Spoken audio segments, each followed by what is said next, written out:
This was an exciting day. This is the day that I would go into Yellowstone National Park. Now, if you really want to know, I only spent pretty much just one day in the park, and the park is such size that if you really want to explore it and really kind of get to know it, you really want to stay here and camp here for a few days at least, maybe a week, doing plenty of hiking. You could probably spend a month here and not really explore every trail or anything like that. But just one day, and one day I really didn't even have time to really get to Old Faithful or a lot of the geysers. The main reason is because I was just cutting across the top path of it, just through the interior of it, which is kind of like the Yellowstone Highway. The way the park is set up is that you kind of go and there's this kind of like small town in there where it kind of diverges. One goes kind of like across the top of it and goes into the Beartooth Pass. One of it goes up and north out of the park, and the other lane goes down into deeper into the park. That's where Old Faithful and all that is. Just going along the top of it took me, because of all the stops I did, took me a good like 6 hours. So you can just kind of imagine how long it would be if I was going to do the whole park. I would really have to stop there. I did check, and unfortunately, all the accommodations at the hotels that were there were actually fully booked. So I actually did have to leave the park, and I just, decided to move on after that. But you can just kind of see it, and you'll just see a whole lot of it.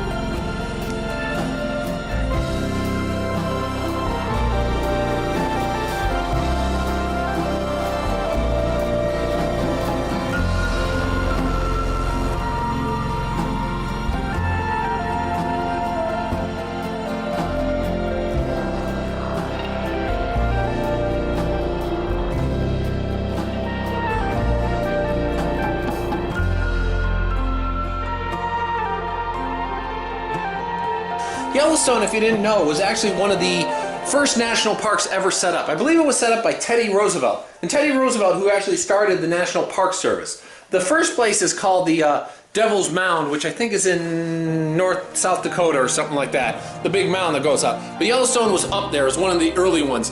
And I think Yosemite as well, because they kind of noticed that these places were quite pristine and it didn't make any sense to really develop them, so they might as well make some way to protect them. So, there's that.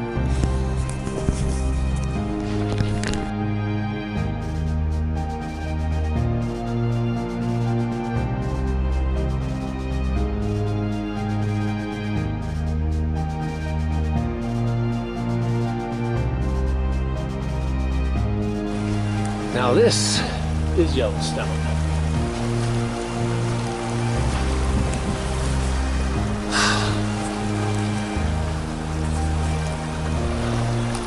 I mean, the ride itself isn't as nice as the Barefoot Pass because of all the trees, but I think it opens up here and there. Just look at it. Taking it all in. So much fun. Whew.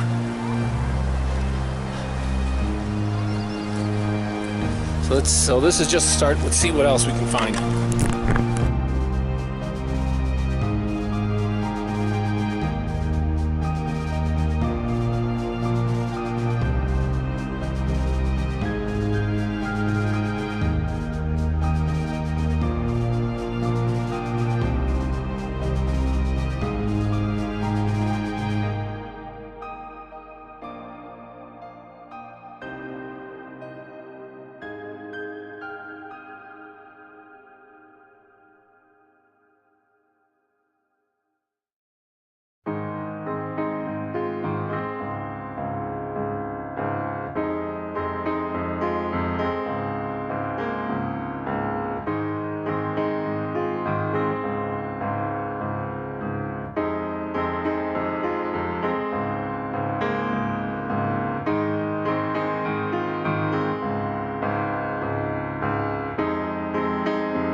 don't know, this is the basin floor. Yosemite is basically surrounded by mountains and there's a basin underneath it. You know, where the super volcano is? I mean, hopefully it's not about to erupt. I mean, well, for me it would be instantaneous. For everyone else, well, they'd be in a lot more trouble.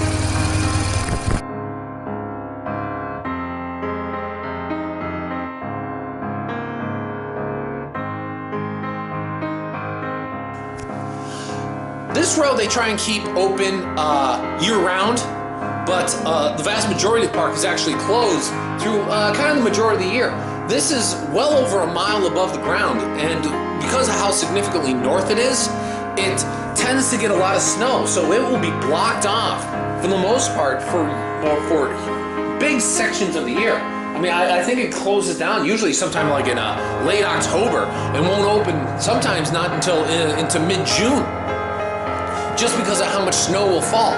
And for the animal life, I mean, there's plenty of elk, buffalo, I mean, there's grizzly bears, they say there's wolves, they say they were introduced and they had a whole board and message about how they introduced the wolves and how the wolves changed the ecosystem because it changed the behavior of a lot of the animals. Now that was a good thing, but the wolves are kind of shy, so they're not the easiest thing to catch and not the easiest thing to find.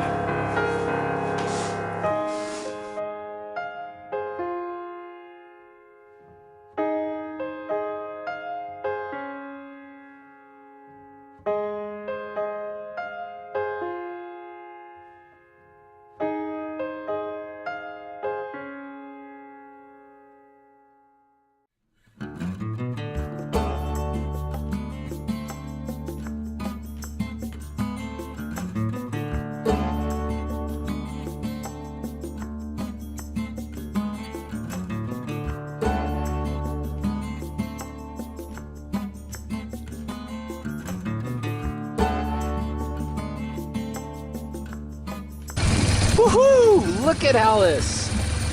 Oh, all those little specks down there are buffalo, or bison, or whatever they're calling it. Oh, it's just absolutely gorgeous here. I mean, just amazing. You gotta take as many pictures as you can. Thank God for digital technology.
Now, I sound a little disappointed about the supervolcano.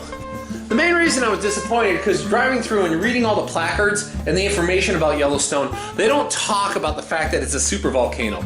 And those kind of like geological, maybe it's because I'm a disaster movie lover, is that part of it fascinates me, is because I just wanted to learn more about a supervolcano. The idea being if the supervolcano, which only goes off once every, I don't know how, it goes off every few 100,000 years, and it's like this big, huge event which could, well, basically wipe out the United States and how much of the world. And you just, I can understand why they don't want to read and give people information about it, because most people don't like to think that they're standing in the middle of a crater, and then if the rumbling starts, there's no way you could escape in time. It's just funny, those things that kind of go through your head when you're going through things and you just know about, hey, I'm in a volcano right now, which could go off at any moment.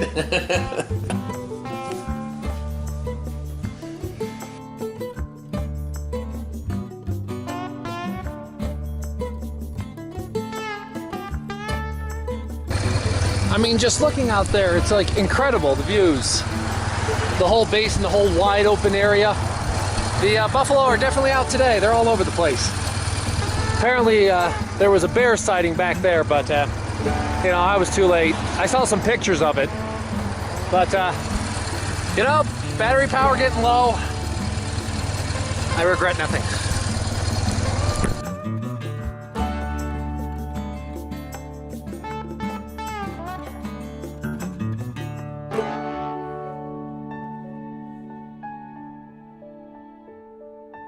I'll take this moment, because I talked about the bear, to talk about the two incidents that actually did occur while I was here. I didn't see either of them, but I was able to witness kind of like somewhat of the aftermath. The first incident was that someone decided they were going to get their picture next to a bison. So they had their friend hold the camera, and they walked up to apparently a full adult male who decided to gore them. It's called goring. And apparently they needed to get a helicopter ride out. I didn't see it happen, but I did see the helicopter leaving with them.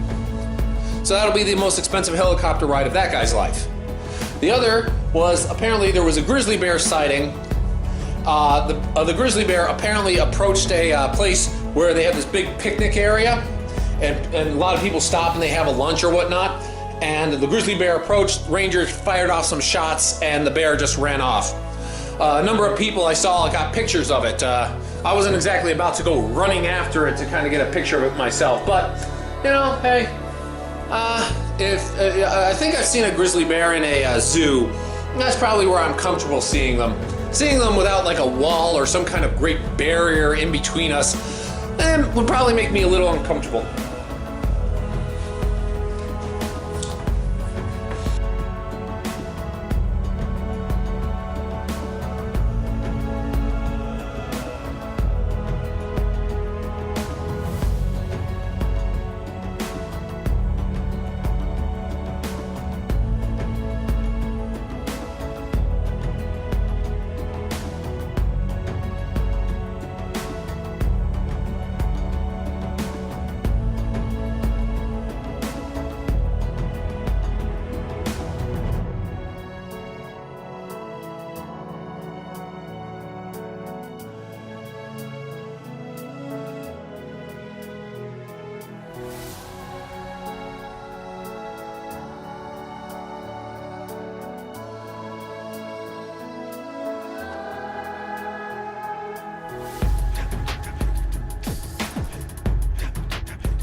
But all in all, the place is spectacular. Absolutely gorgeous. Going in, coming out, it's a must-see. At some point, I definitely want to go back, maybe even camp for a few days, really explore it. Go to Old Faithful, really kind of just live the park for a few days. It would be the best way I describe it. You know, you don't have no Wi-Fi, you're completely cut off. You don't hear anything from the outside world. So, you know, you basically, all you're using your phone for is to take pictures and maybe listen to some music. And that's one of the best things about Yellowstone. You're completely cut off and you're exactly in this absolutely gorgeous natural environment with